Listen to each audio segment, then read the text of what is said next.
আমরা নেতৃবৃন্দের কাছ থেকে কথা শুনেছি ২৪-এর গণ অভ্যুত্থানে ফ্যাসিবাদের বিদায় হয়েছে।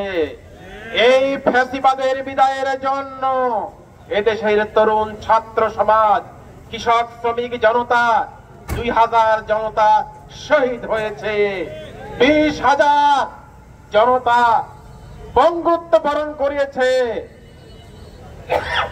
চোখ হারিয়েছে, হাত হারিয়েছে, পা হারিয়েছে, মাথার ভিতরে তাদের বুলেট গুলো বিদ্ধ হয়ে আছে।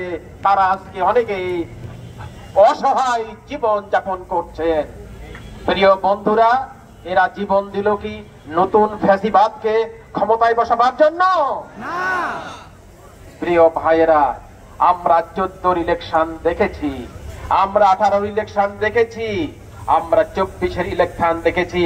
আপনারা কি ভোট দিতে পেরেছেন?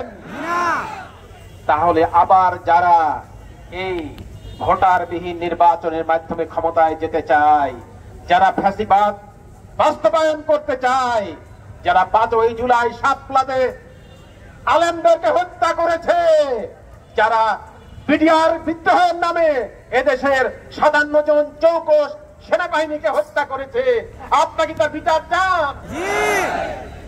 যদি বিচার চান 24-এর গণ অভ্যুত্থানের হত্যাকারীদের জন্য, তাহলে এই পিয়ার পদ্ধতির ইলেকশন দরকার।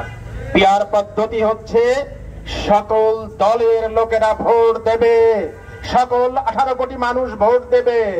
পার্সেন্টেজ উপলক্ষে যারা যতটুকু ভোট পাবে তারা ততজন পার্লামেন্ট সদস্য হবে। এখানে সকল 18 কোটি মানুষের প্রতিনিধিত্ব থাকবে। কিন্তু আমরা দেখেছি যারা 30% লোকের ভোট পেয়ে 60% মানুষের উপরে ফ্যাসিবাদ চাপিয়ে দিয়েছে, তারাই স্বৈরাচার, তারাই ফ্যাসিবাদ। সুতরাং জামাত ইসলামী ফর্মুলা দিয়েছিলেন কেয়ারটেকার সরকারের মাধ্যমে যে ইলেকশন গুলো হয়েছিল সেখানে জনগণ ভোট দিতে পেরেছিল। কেয়ারটেকার উঠে গেছে, ফ্যাসিবাদ কায়েম হয়েছে। এই ফ্যাসিবাদকে দূর করার জন্য আমরা পিয়ার পদ্ধতির আবেদন জানিয়েছি। ঠিক প্রিয় ভাইরা, এই জুলাই সনদকে যারা মানতে চায় না, যারা ভয় করে, তারা মনে করছে আমরা ক্ষমতায় আসলে আমরা এটাকে উল্টিয়ে দিব। এই ষড়যন্ত্রে তারা জনগণের এই আইনি ভিত্তি চাচ্ছে না। জামাত ইসলামী চাই এই আইনি ভিত্তি। সুতরাং আমরা এই নভেম্বর মাসে গণভোটের মাধ্যমে, এই আইনি ভিত্তির মাধ্যমে ফেব্রুয়ারি মাসে ইলেকশন চাই। আমরা এই অন্তর্বর্তী সরকারকে বলতে চাই, মাননীয় প্রধান উপদেষ্টা, আপনি বিদেশ ছিলেন, এদেশের জনগণ আপনাকে ডেকে এনে দেশের কল্যাণের জন্য ক্ষমতায় বসিয়েছে।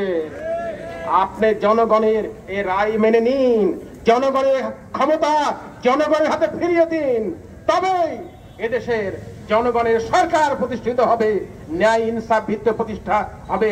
আমি বিশ্বাস করি এই কেয়ারটেকার সরকার এবং পিয়ার পদ্ধতির মাধ্যমে যে নির্বাচন হবে, সেই নির্বাচন হবে সর্বকালের সর্বশ্রেষ্ঠ নিরপেক্ষ নির্বাচন। আসুন সরকারকে আমরা অনুরোধ জানাই এই দাবি মেনে নেওয়ার জন্য। অন্যথায় যে গণ আন্দোলন হবে, মাননীয় প্রধান উপদেষ্টা, এই আন্দোলনে আপনি ক্ষমতায় থাকতে পারবেন না, জনগণের কোনো কল্যাণ হবে না, বরং একটা নতুন একটা অস্থিতিশীল পরিবেশ তৈরি হবে। সেই ষড়যন্ত্র এই ফ্যাসিবাদ এবং ফ্যাসিবাদের দোসররা করছে।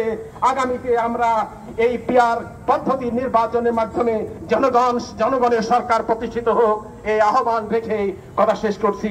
আসসালামু আলাইকুম রহমতুল্লাহি ওয়া বারাকাতুহু।